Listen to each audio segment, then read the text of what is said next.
So for those who don't know, man, what's up, man? With the Turnaround Podcast, we got another special guest that just stopped in to bless us, with some wisdom and some words, what I'm saying, of grace. And I'm talking about the China doll right here coming from VA via Bull City. So yeah, VA, I think what, 2 up, 2 down in VA. So, but yeah, I always like to take a moment and just say, I super appreciate everybody who follows the Turnaround Podcast, the likes, the views, the shares, the comments. And the turnaround springs from a cautionary tale, cautionary stories that's based on reality. And we're going to get into that a little bit. Yeah, so for those who might not know, we got the author, like I said, China Doll, live and direct. We're here at Tunes Recording Studio for the Turnaround Podcast. For those who may not know who you are, author, please introduce yourself. I'm Shaniqua, aka China Watson, and not only am I an author, but I am a HRVP. But prior to that, I owned a hair salon. I've been in HR though for about 21 years. So I've been doing that for a minute. Prior to that, I was in banking. That's what's up. I've had quite a career. I'm super proud of you and super fortunate that, I've had the opportunity to walk on this earth the same time as you have. Another dear friend of mine, we grew up together. We got about, 35 years in? Yes.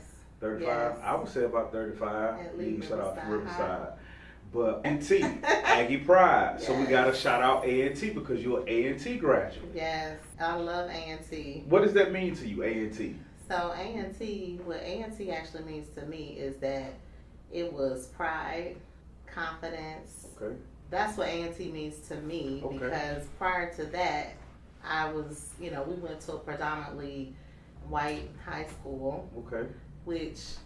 Before you came to Riverside? No. Oh, you talking about Riverside? Well, also, I was at Githens prior to Riverside, so it was similar, but I've never been to a Hillside or Durham High or where it was predominantly black, so I didn't even really know what that type of environment was. And to be honest with you, I was scared my first few days on campus because I was like, I hope nothing bad happens, and that's only because that's how we're portrayed sometimes. Yeah. Right. When you have a lot of black people together, be careful. But it gave scary. me a sense of pride. I'm so thankful that I had that opportunity because I've never felt that way in any other environment. That's what built, my confidence and things like that. And so, but now, corporate America, it's complete opposite. I'm the only in a lot of situations. I've kind of gotten that a little bit from some other black women that's out in the corporate world like that, that's high positions and things like that. So yeah, we're gonna dive into that. Riverside real quick though, high school, what does Riverside mean to you? Riverside means foundation, family, bonds. Because as you know, I'm still friends with people from Riverside, including you. Right. But one of my best friends went to Riverside. Well, actually a few of them, because you got, Shauna, Yolanda. I'm not gonna just name all the names, but I'm still very close friends with most of the people that I hung out with in Riverside. Cove. Oh Pirates Cove. Oh yeah. We from the Pirates Cove, the aura, baby. We throw up the aura. Think back when we was in high school, because we was in the same social circle. I think we might be a class apart. You class of '96, correct? Yeah. All right, so we're class apart. So think back when we was in high school. Was you aware of the type of trouble that I was getting myself into in high school? Was you aware of that back then? I wasn't until we graduated. I wasn't aware. And so when I found out, I was really surprised. I was shocked. And was kind of hurt, because he's so sweet and he's a great basketball player and very respectful. So I would have never thought. If someone told me and you didn't share with me, I wouldn't have believed them. So was that a shock? Was that a shock to you when you found out? Yeah, it was what? No. Yeah. So. You see what's going on around the world, what's popping online right now. And it's just sad all the way around. I've been looking at the comments. I've been following a little bit myself. The Julio Foolio 5. Mm-hmm. Are you aware of the Julio 5? I've heard. I don't know the details. So if you don't mind sharing a little bit. I'm going to try to make a long story short because I'm just discovering it myself. But it's 4 boys, 1 young lady. I think they basically stalked this guy from Jacksonville, Florida to Tampa, Florida. And he was an up-and-coming young rapper. Yeah, so he drill raps. So those 4 young men and that 1 young lady, they decide to make a decision for him. They stalked him, hunted him down, and they gunned him down. And now they have been just convicted and found guilty by, a jury like a week ago. And it's been all over, social media because the defendants have been basically breaking down. And that's what that courtroom will do to anybody. It'll break you down, right? These young people are fighting for their lives in their 20s. The youngest is 20. I don't know how the oldest is, but he's 20. And they fighting for their life because the state of Florida does the death penalty. It's sad all the way around. It's sad all the way around. But, I wasn't never facing life, but when we was in high school, like I said, we was in the same social circle. Coming out of high school, you guys went off to college while I went off to prison, right? Because I remember we came to visit you one time that I can recall that we actually came to visit. Mm-hmm. So how long did you spend a total? That's the thing. Like I had a 5-year sentence, and then I still was being brought back and forth off the state back to the county to face charges, 4 more felony charges.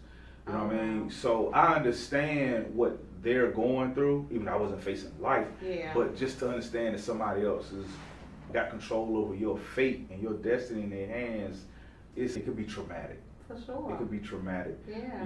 But I didn't know if you was aware of that, so I just kind of wanted to see how you felt. I didn't. I only was aware when I knew that we were coming to visit you. Yeah. And I was informed of everything, and I'm like, what? Yeah. Like, I was really, really shocked. Yeah. Because you never appeared, or to me, you didn't have the personality of someone who would be in trouble, though.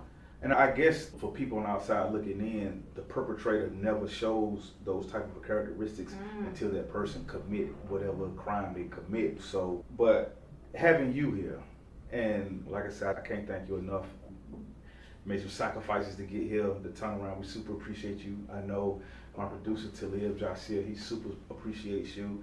And I always like to shout out my boy Mac G. I call him Mac G, the engineer, the Turnaround Podcast. He's super dope at what he do. So how you feel? I feel great. Okay. So I got a couple of questions. All right. We got the author of Who Do You Think You Are? How did you come up with the name with the title, Who Do You Think You Are? It was so interesting how I came up with that title.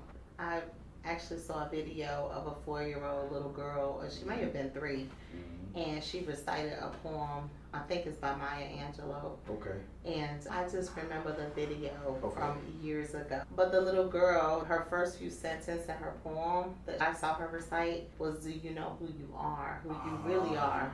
And those words just stuck with me. And I knew I wanted to do a book about mindset. And then I dug back. I was like, you know what? I remember that little girl reciting that poem. And she was like, "Do you know who you are? Who you really are?" And I was like, you know what?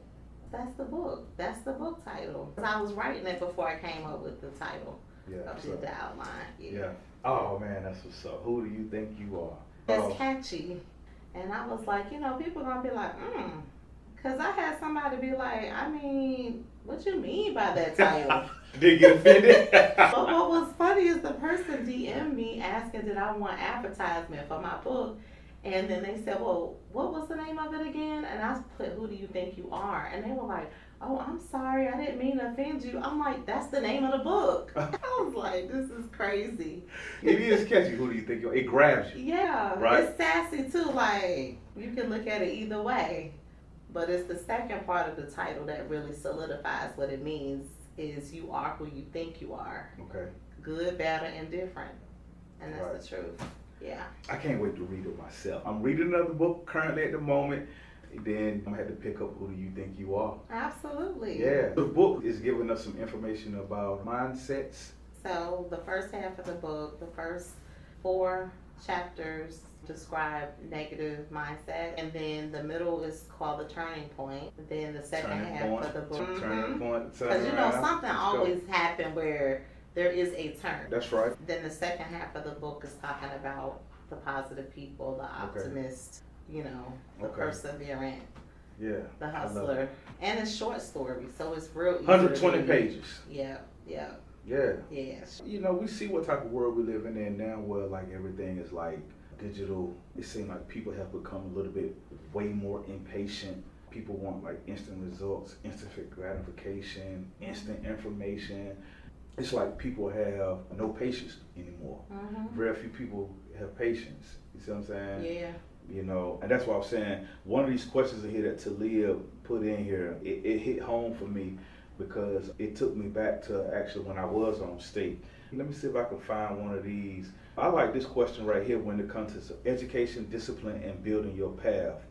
Let's get back to A&T real quick, North Carolina A&T. What did North Carolina A&T teach you beyond academics?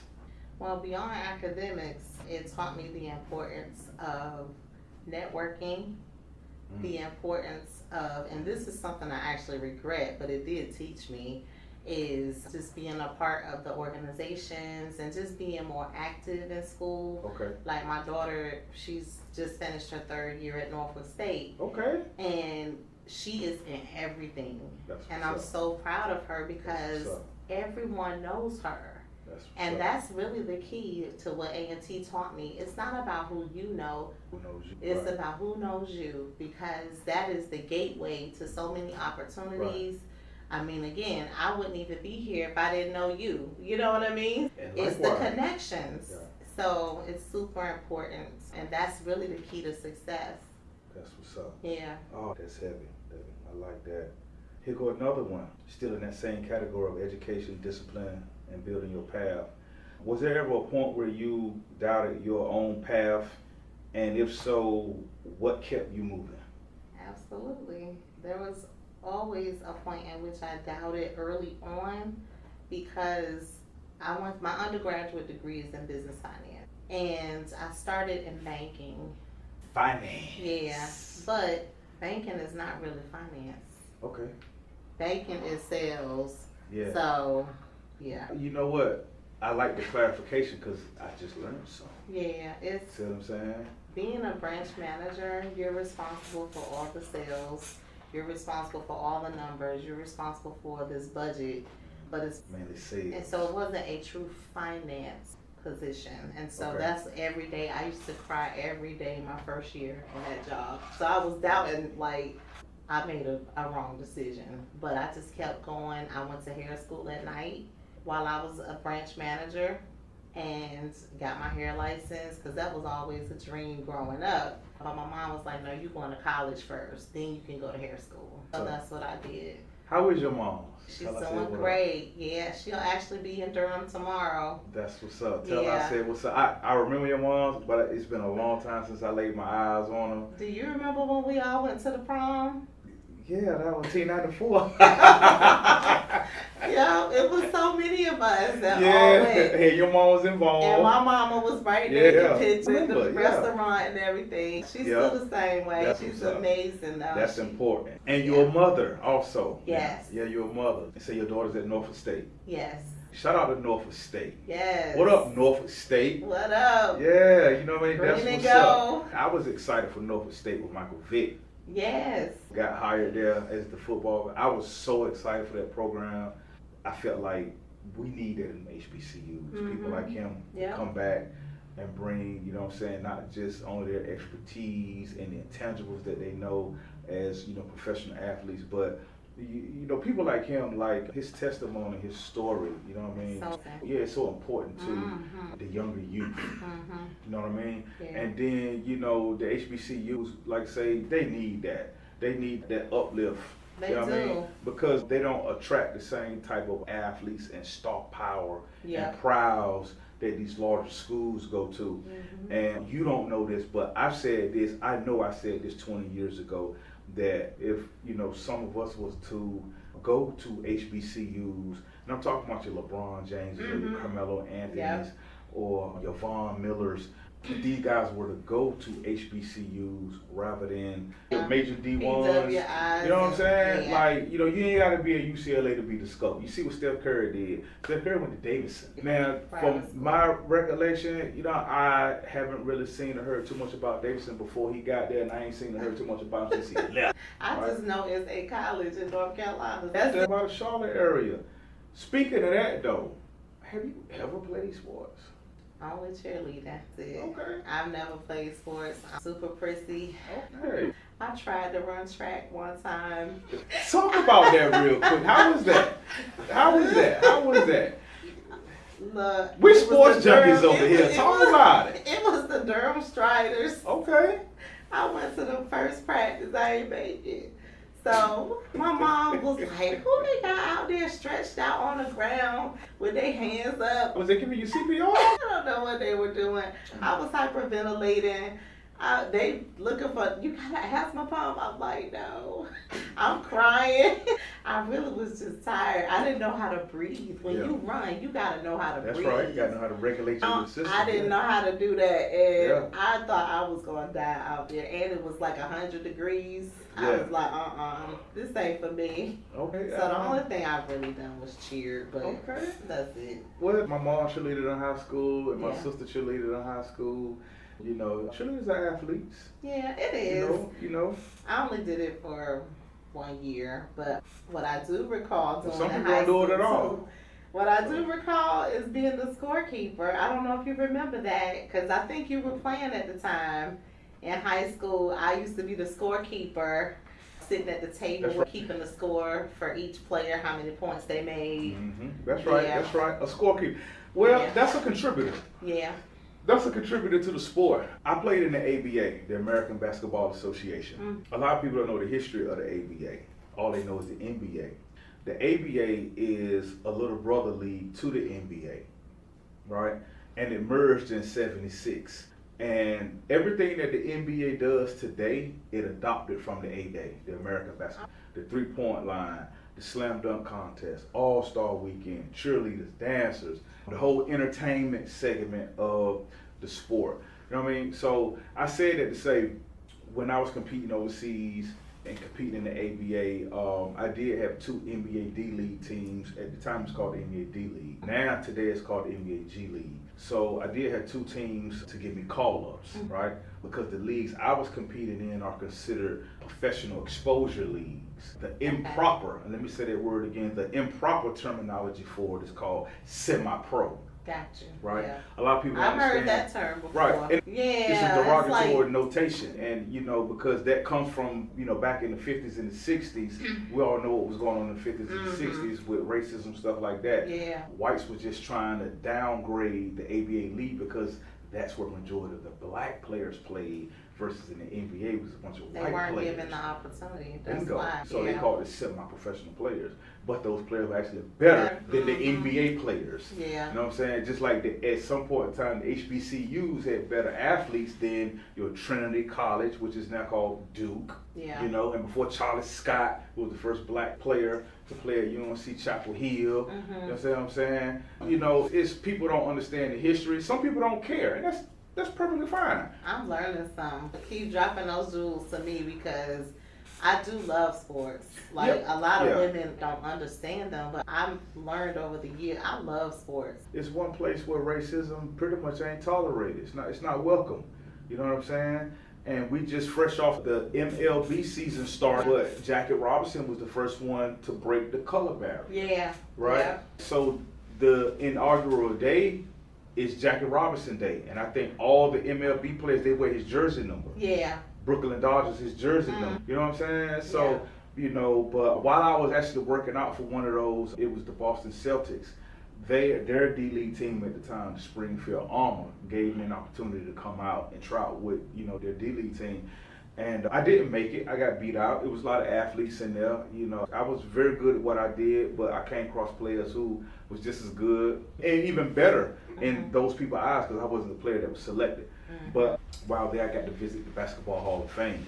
And that's when I learned about the contributors to the sport. Yeah. So what you saying you did scorekeeping, that's still a contributor to the sport. Yeah. And in the Basketball Hall of Fame, the contributors are most of the college players, whatever college they played at, the ABA and the NBA. True. So that's why I don't allow nobody to undermine or disrespect what little accomplishment I did accomplish. I was so proud of you. I was. When I heard you were overseas and was playing, I was so proud of you, because knowing that the last time I saw you prior to hearing that you were in playing overseas, it was at prison. So I'm like, I was so proud. I was like, he turned his life around, doing positive things and giving an opportunity. Because, you know, sometimes you don't have the same opportunities once you have a record or anything like that. So I was so proud of you. I appreciate that. Yeah. I appreciate that. You know, those things prepared me for it, and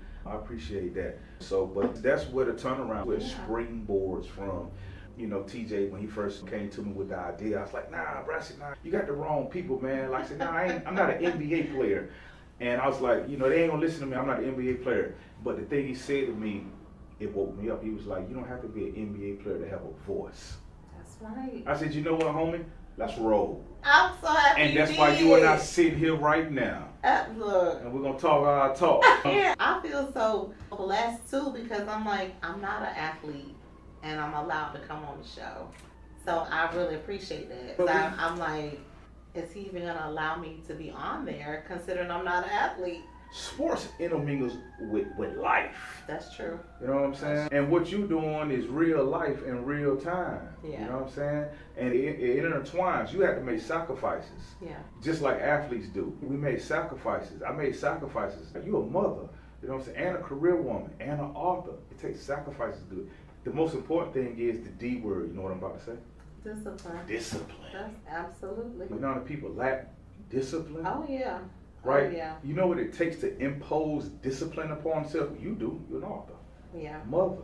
Yeah. Now, I need to keep imposing and remembering that in other aspects of my life, too. You know what? Like we live keeping in life. this word out right. We live in life. We live in life, and we live in life on life's terms. It's just all about how you respond to it. You know, I'm actually fighting an open case right now as we speak. So it was an unfortunate situation, but there ain't nothing that can't be conquered, you know what I mean? So I don't quiver in my boots. Never have. Quiver in my boots. You've always been one of the most confident people I've ever met. And that's what we got to have. Absolutely. Let me see, I got some more questions for you. Okay. This is a good one right here. We're going to talk about some confidence, identity, and some self-worth. Question for you. What's the difference between confidence and performance? Confidence is something that you either have or you don't have. Nobody can give it to you. That's right. It's inside. It's what you think about yourself. Now, of course, performance is an expectation. So that's different. Anybody can perform. I might have to. You can be taught, but you can do it. You know what I mean? That's something that can be given to you. As far as an expectation, you can train someone, depending on what it is. That's right. Train someone to perform. Oh, that's right. Confidence is something that I can't hand and give you or show you. It is something that's inside, that's innate. You either have it or you don't. Now you can work on your self-confidence, but that's you working on it within, not someone giving it to you. You know what? I coach and I work with high school and middle school kids. And I always ask them if they understand the difference between being a professional. And some of the kids, the first thing they say sometimes, they think is about the money. I said, well, money don't make you a professional. No.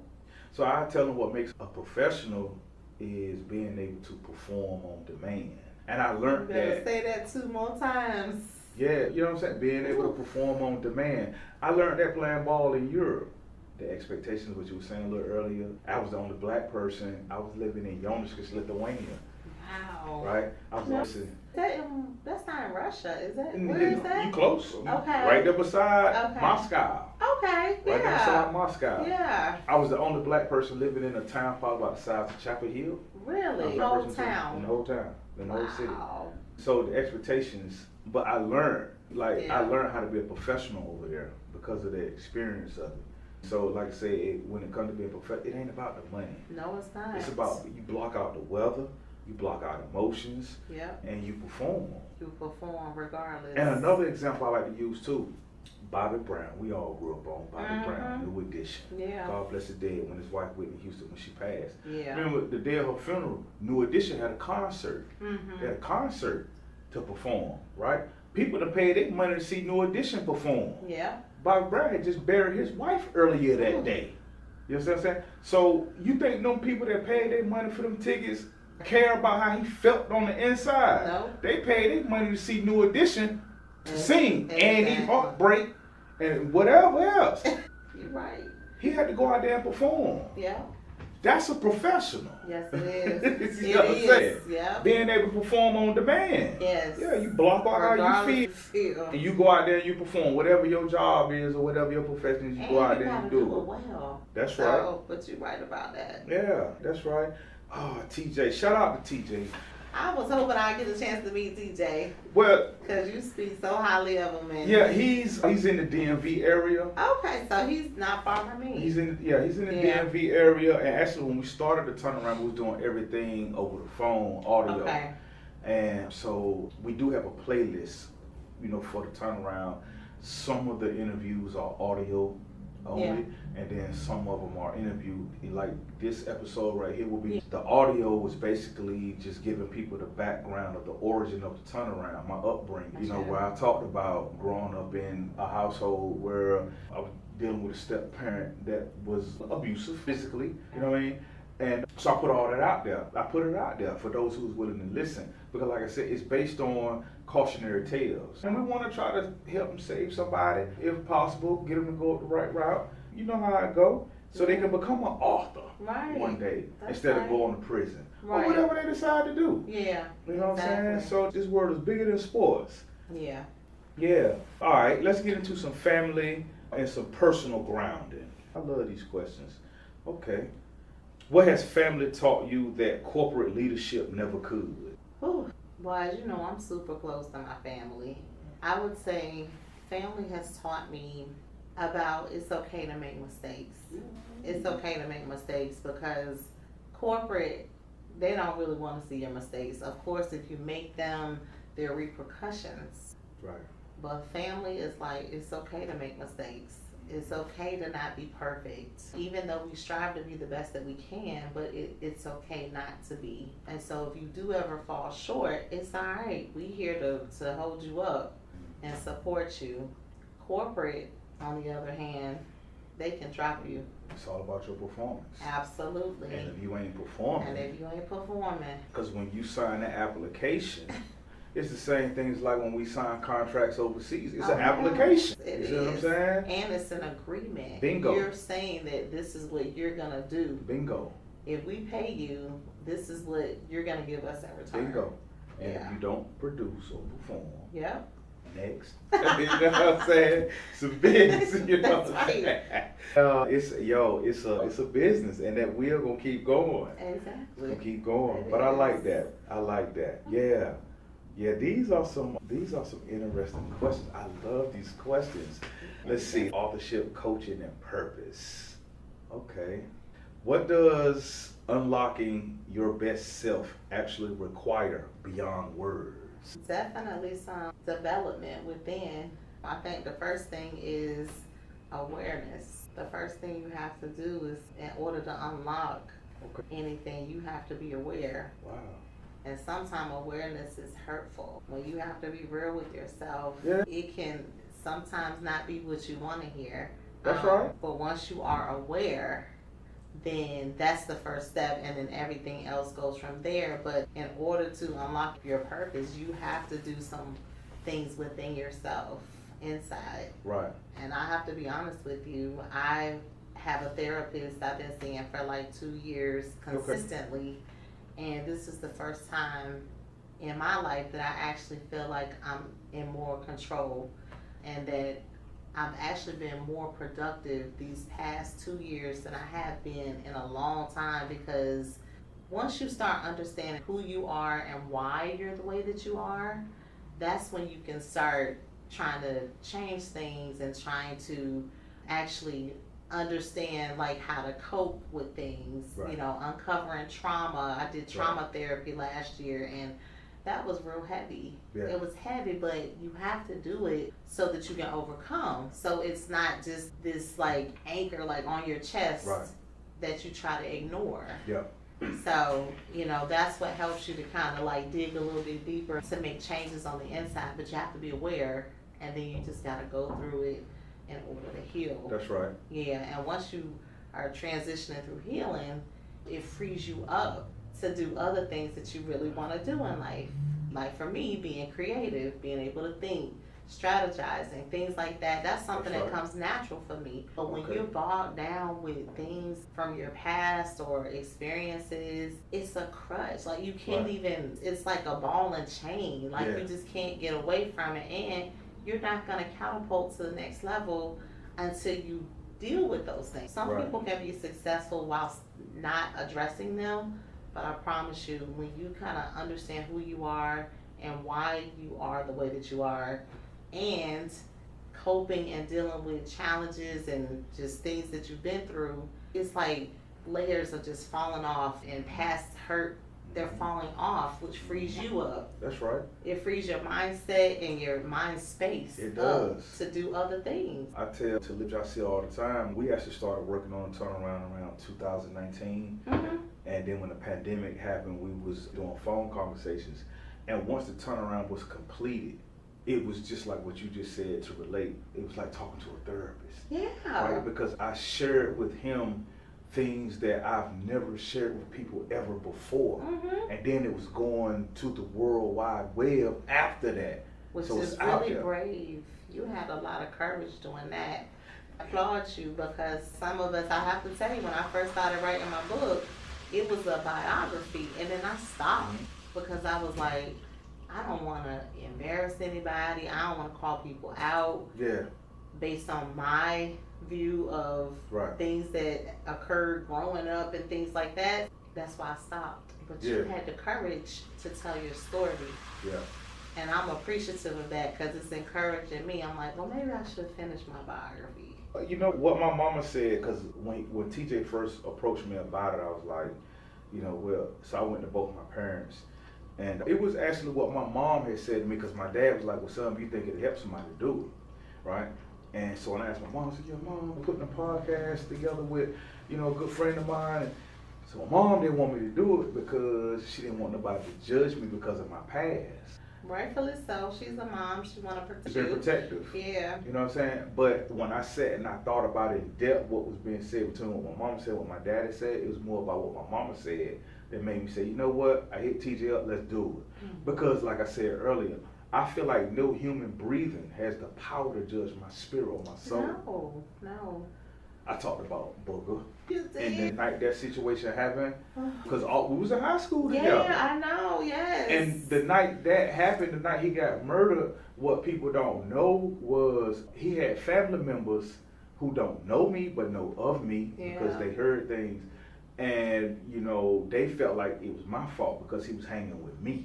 Really? Yes. So, as you know, as an 18-year-old, how that made me feel. And then the unfortunate thing was the lead detective that was investigating Booger's homicide, he was the same detective that was investigating a charge that I had back in 91, 92.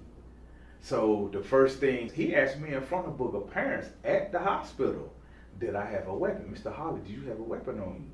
And, you know, I told him straight up in front of my boy parents, I was like, no, I didn't have no weapon on me.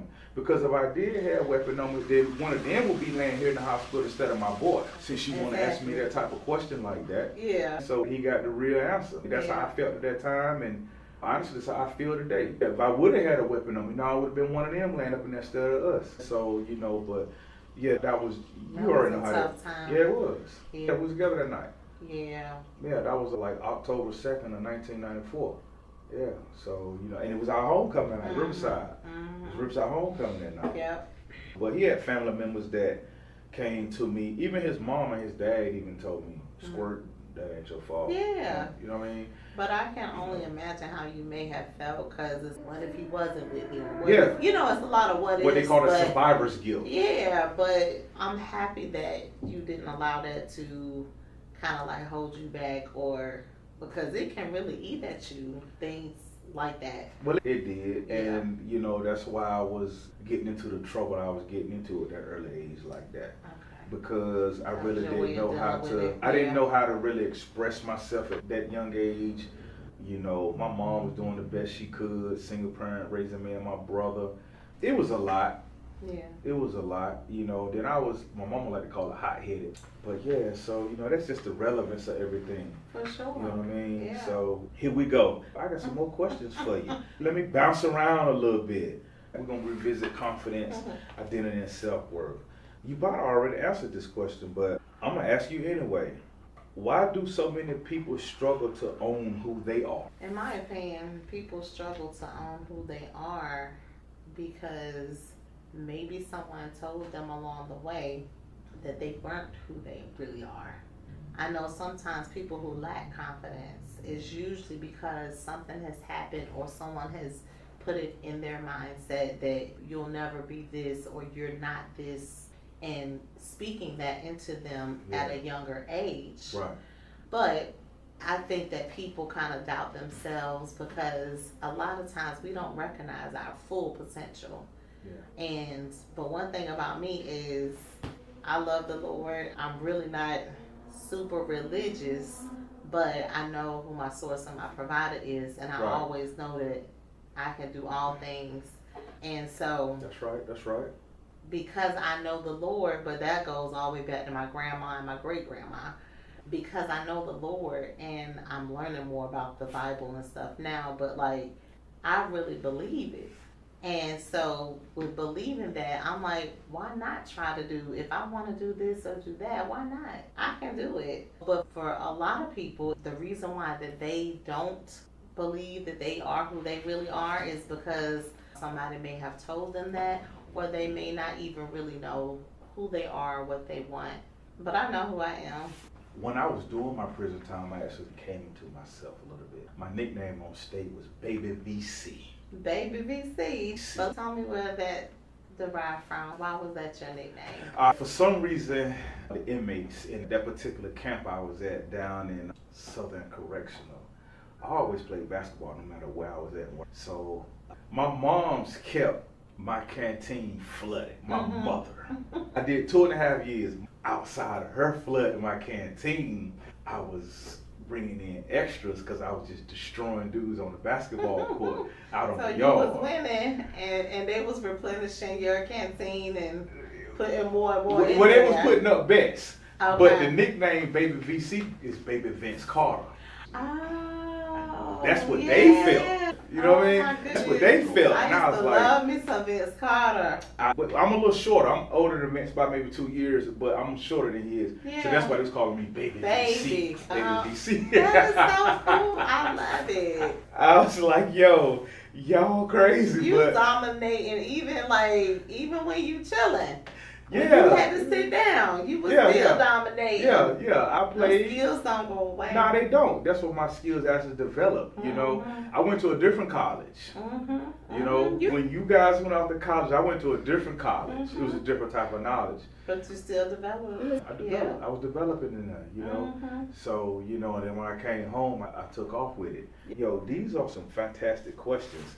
Let me see. So since 2010, you've been encouraging people to stop asking who do they think they are and start asking it. What made that message so personal for you?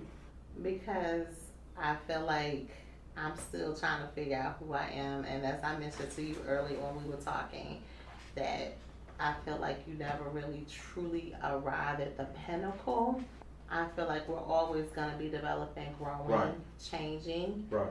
And so who you are may be different at any point in time. Right. Today is not going to be who you're going to be next year. Right. Yeah. Or even in a few months. Right. Or 5 years from now. You're going to be somebody different.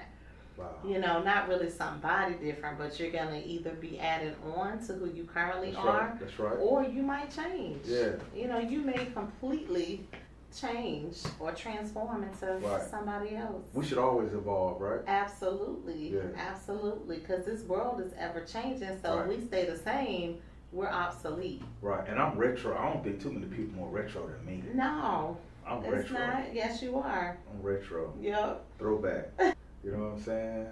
Yeah. So, you know, my folk always be like, well, you still stuck in that 90s. You're still relevant, though. Well, I always look at myself as irrelevant. I ain't relevant. No, you are. You are. Maybe to the people who really love me and who care about me, I'm relevant. Shit, superstars ain't even relevant. Superstars. They relevant to the people who love them. Yeah, and they're superficial, so. Yeah. They just have a skill and a talent, most of them. And we all do. And some of them don't, and they still superstars, but yeah, we all got our gifts and talents. Yeah, everybody got gifts and talents, just got to tap into it. Absolutely. It took for me to go to prison to learn what mine was. Yeah, you know really? What I mean? Yeah, because I didn't really have a vision until after I came out. Yeah. Well, maybe because you had time to think. Yeah, slowly. And strategize, because that's the thing. Sometimes when you're too busy, you don't have a chance to think. Yeah. But when you're still. Yeah, total different world up in there. So I get to talk to the young kids all the time. Like I said, high school, middle school, and college, and I always warn them about the decisions. Yeah, decisions are because important. Decisions that any of us make gonna catch up with us, right? And, like I said, I'm dealing with a case right now. Possession of a firearm by a felon. Me having a pistol on me really wasn't the problem. Only because I got that felony back at 15, 16 years old. So that it's like certain people don't allow you to move past your mistakes. You see what I'm saying? Yeah. So you're not really supposed to have a firearm. If not at all. Not as a convicted felon. Okay. And they do not expunge violent felonies. Really? Not in the state of North Carolina. I don't know about any other state, but in the state of North Carolina, they do not expunge violent felonies. All other felonies have a time stamp, whether it be 5 years, 10 years.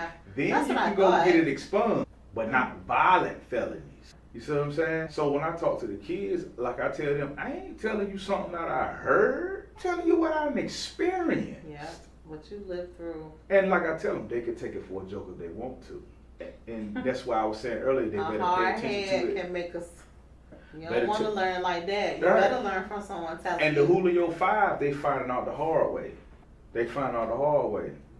Yeah, it's too late. Once you, that type of a decision. Yeah. You see what I'm saying? And for me, I was lucky because I shot an individual. Yeah. I went out there to go rob this individual as a 15-year-old. I went to go rob the individual. He played tough. And me being in what I like to call my old dog mindset, because I was so in love with old dog. One side of me was thinking old dog, other side of me was thinking Michael Jordan. You was torn. Interesting dualism, you know what I'm saying? But that particular night, I was listening to the old dog in me. And I ended up hitting this person, you know what I mean? Shot him up. And at the end of the day, that was just ignorance, young and dumb. I'm lucky, you see what I'm saying? You know what I'm saying? Because fortunately for him, he lived. And I wish I could actually apologize to that person. I don't even know who he is. He doesn't know who I am. He never could identify me. You know what I'm saying? I'm shocked that they even charge you. Well, they charged me because I self-incriminated. You know what I'm saying? I wrote a statement in full detail of what I did and why I did it. Because they had another personnel in my neighborhood that we went to school with. I ain't put him out there. They had him as a potential suspect for that charge because of something else that he done, and then I done what I done, and we had our neighborhood hot. You remember what neighborhood I lived in? Horton Road. The HR. Yeah. So, that's, you know what I mean? Now I'm thinking like, Well, I tell you when we off camera who that person was. But yeah, that was my boy at that time, and I was trying to protect him, and I also was being ignorant. Well, that was the right thing to do, kinda. Yeah, but you shouldn't talk to detectives or police unless you have an attorney around or an adult. And I was underage giving information to detectives. At that age, 15, 16, talking to detectives without representation being there. Not even you know what I'm saying? Not even like a parent or. So I always stood on, if I did something wrong, I always say, hey, I did that. Yeah. But if I didn't do something, I say, hey, I didn't do that. Yeah. You understand what I'm saying? So, it's all about taking responsibility for who you are and what you do. Yeah. And that's what I did. Can you think of anybody you want to send some shouts out to? I want to shout out my family. I want to shout out one of my mentors who actually is part of the reason why I'm even kind of stepping outside the box these days. Last month I was on radio. This month I'm here with you. But one of my coaches, Annette Wilson, Dr. Annette Wilson, she just got her doctorate last weekend. I wanted to give her a shout out because she was my very first manager when I moved to Virginia. We lost contact after I stopped working at BB&T. That was how I even got to Virginia. They recruited me from college and put me through their management development program, and she was my first manager there. Okay. She promoted me and all this stuff, but we lost contact after I left. And I saw her one day at Sam's Club, and this is when I had my hair salon. Okay. And I had a magazine of me on the cover advertising my hair salon, and I gave it to her, and I said, call me, let's get together. Right. And so not only do I do her hair, I saw her in that parking lot, but we talk all the time. And when I tell you that she is bad to the bone, when I tell you that she's one of the most articulate women I've ever met, outside of like my mom, but like, she inspires me so much. And she told me that she was gonna get her master's degree. I've seen her get a master's, now her doctorate. She's left her job. Now she's doing business coaching full time. I'm just so inspired, and she holds me accountable. I wanted to give a shout out to her because part of the reason why this year I've been as productive as I have been is because every week I gotta tell her what I'm doing, what I'm working on, what did I accomplish. Right. So I wanted to make sure I gave a shout out to her. Yeah. That's what's up. You say you in the Norfolk area, right? Mm-hmm. Yeah, man. Yeah. Shout out to everybody know who Bubba Chuck is in that area. Yeah, one of my favorite people in this whole wide world. Never met him, but I know people who do know him personally. Shout out to Clips. They turn it up right now. You rock with the Clips? I rock with the Clips. That track they got out, Be It. If you heard So Be It. Yeah. When I was born, Grandma could see it. I'd be Bentley driving, move strategic. God almighty. VA, what up? Yeah. Greensboro, A&T, what up? A&T. Yeah. Yeah. I got a few more questions for you. We got China Doll here. Author of Who Do You Think You Are? Who do you think you are? That's what I want to know. Who do you think you are? You know what? I feel like I'm going to be trying to figure out who I think I am. You know what I'm saying? Until the day I leave away from here. Because it's just we just a work in progress to the day we pass on. Absolutely. Because people aren't who they say that they are. And with that, it's going to probably be a little bit more polished. But in a nutshell I think that I'm going to talk about people who portray to be one way and end up being a different way. You know we call that, it's knowledge born. We call that camouflage chameleons. Mm-hmm. We call, Because with social media, you got all these ways in which people can be whoever they want to be. Right. But the reality is they're not really who you think they are. That's what it was. People aren't who you think they are. That is what the next title. Yeah. You definitely get to see who your real friends and family are when you go through adversity. And that's what the turnaround stand on is like, dealing with adversities like, because we all go through adversities at some point in time in life. You know what I'm saying? And just being athletes, I can't speak for all athletes, but I can say my athletic mind never shuts off at no point in time. Really? I believe the only time it'll shut off is the day I pass away. Basketball always goes through my mind, okay? No matter what's going on. Do you still play? Yeah, flabby and everything. Yes. Okay. I just want to make sure, because if you're saying every single day you think about it, then you got to make sure that you're still actively doing it, because that's what's in your soul. Like, that's what you were born to do. I'm going to do basketball to the day I die. Good. You know what I'm saying? So, yeah, I'm a little flabby, 49 and flabby, you know what I'm saying? But, no, you're not. Oh, yes, I is. But, you know what I'm saying? But if any of you out there think you can just take advantage of me like that on the basketball court, then, you'll get the surprise. Sound like a challenge to me. Hey, you know what I'm saying? That's a real challenge. Instead of what they got going on their social media stuff, be like, what's them little challenges they be doing? They have so many challenges, like... Yeah, I can't even keep up with this. Can't keep up with it. Like, this is the wild thing about it, like, we can sit here and just talk all night. Yeah. Very easy. You know what I'm saying? Very easy to do. Unfortunately, we only got people here for a short period of time, right? And I always say the turnaround ain't for everybody. Because we ain't going to sit on the turnaround and look silly. sound silly, talk silly, because that's what's going on out here on social media. It's like the dumber you look, the dumber you act, the dumber you sound, the more you get views, likes. That's so true. You see what I'm saying? Ignorance sells, and Bingo. I can't stand it. Bingo. A lot of people don't understand the enemy, so they don't understand the tactics. Yeah. A lot of this is by design. It is by design. The majority of it by design. Yeah. Because they don't understand the enemy, so they don't understand the enemy's tactics. For you readers out there, Behold a Pale Horse by William Cooper. And I give you another one. For my people, black people, author William Chancellor, Destruction of a Black Civilization. Check it out. You know what I'm saying? So not only who do you think you are, but behold a pale horse. I read that when I was a sophomore in college. Heavy. I need to reread Heavy. that. Yeah. Heavy. Oh yeah. Everything that's been happening Bingo. was already predicted and talked about a long time ago. So for those who don't understand, Behold a Pale Horse, real quick, he's just giving you information about the secret government within the secret government. The author, William Cooper, was Navy CIA. So if anybody think he was being fraudulent or misleading, then they just being naive. Yeah, they are. Legacy and impact. China. Yeah. China doll, legacy and impact. What's one mindset you wish more women, especially black women, would release immediately? I said that I wish that black women would release immediately is just being so independent.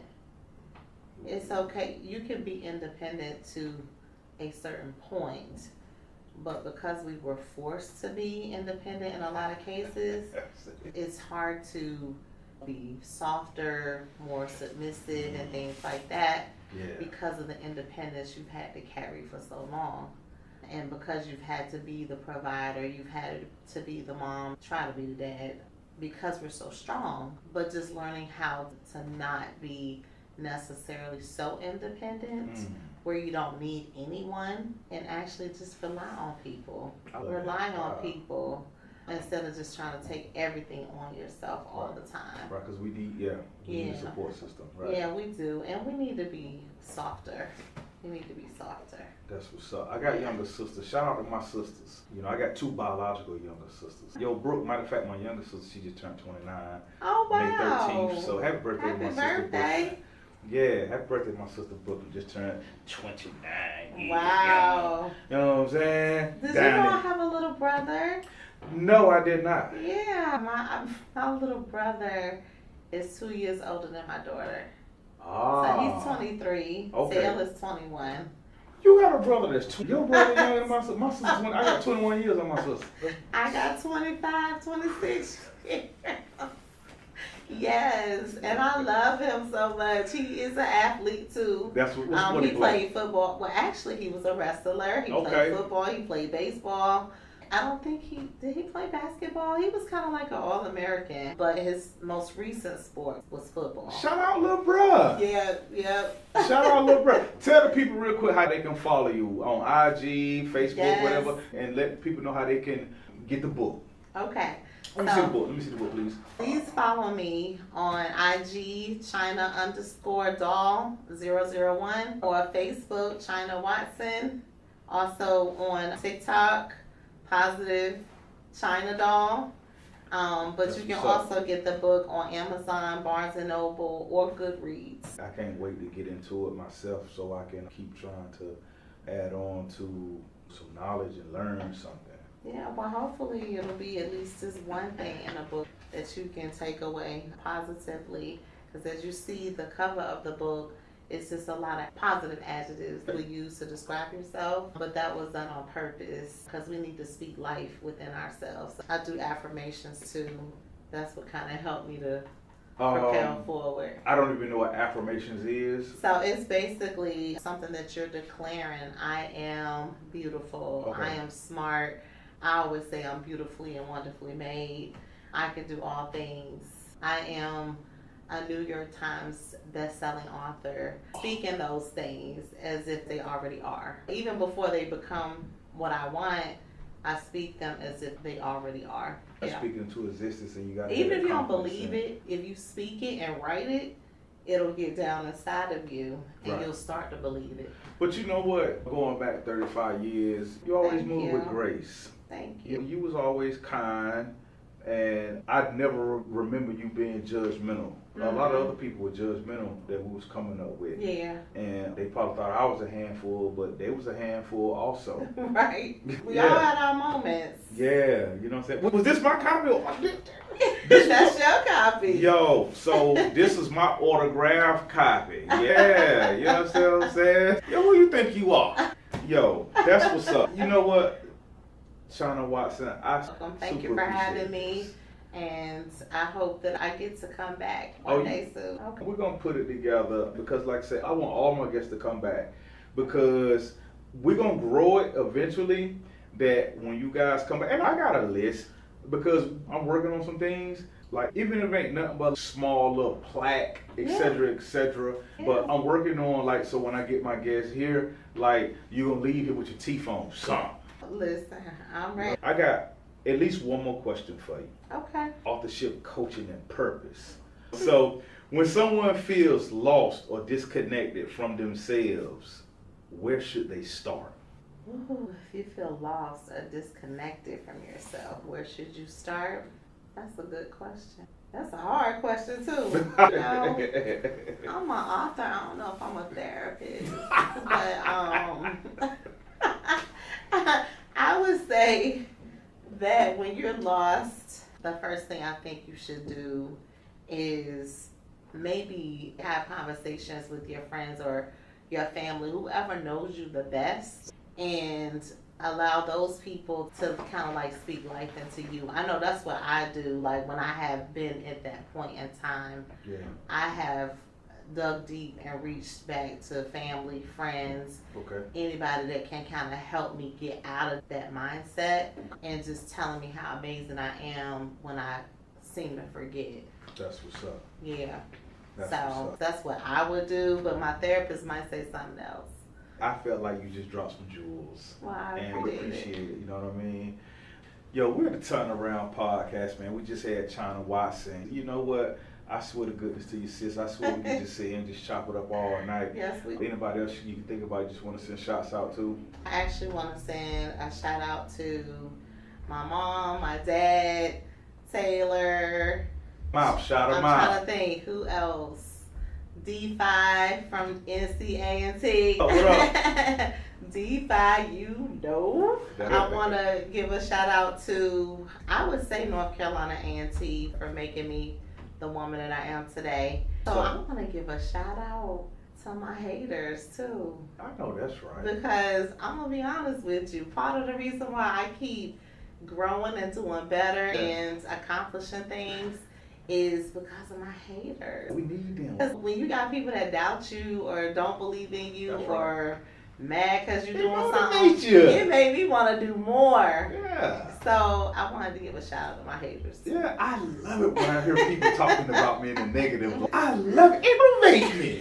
Because you don't understand the type of heart or the mindset that I have or we have. Yes. Keep talking. You know, that's what's up. I must be doing something right. Shout out to all the haters out there. That's what's up. And those that have always believed in me too. So I really love my supporters. So thank you all very much. That's what's up. Yeah, you know, like in my Shorty Lord voice. Big up all my haters. You remember that? Shorty Lord. God bless the dead Shorty Lord died on my 40th birthday. Really? He'd be dead 10 years. This September will be 10 years. Wow. Me and one of my boys, we sing my actual birthday, September 21st. He turned 40 that, you know what I mean? The car accident, I said down in Atlanta on my 40th. So it's going, this September 21st will be 10 years for him. He died on my birthday, Shorty Low. Shout out to Shorty Low. Shout out to Shorty Low. They know. Yeah, that's my joy. I want to know when your album gonna come out. When my album gonna come out? Yeah, because you was rapping. So I'm trying to figure out when is your album coming out. Yeah, you know what? I'm not really a rhyme sayer. I'm a basketball slayer. Okay. Yes, you are. I slay on the court. You do. But if I was to rhyme, I'd smoke like a Newport. All right. You see? That's what's up. That's what's up. Hey, yo, man. Shout out to the Turnaround Podcast. Shout out to China YSF. Go get the book. Please go get the book. Who do you think you are? Go get the book. Unfortunately, we time sensitive. So shout out to Talib Jasir. Shout out to Mac G. Shout out to the whole Turnaround Podcast followers, man. Everybody who follow, subscribe, share, comment. You know what I mean? We appreciate everybody, man. I don't have any words to put it to you just to say how much gratitude I have for you making the drive just again. She came all the way from Norfolk just to come kick it with us here at the Turnaround Pod. Yes, always. And I'll come back to anytime. That's what's Let up. me know.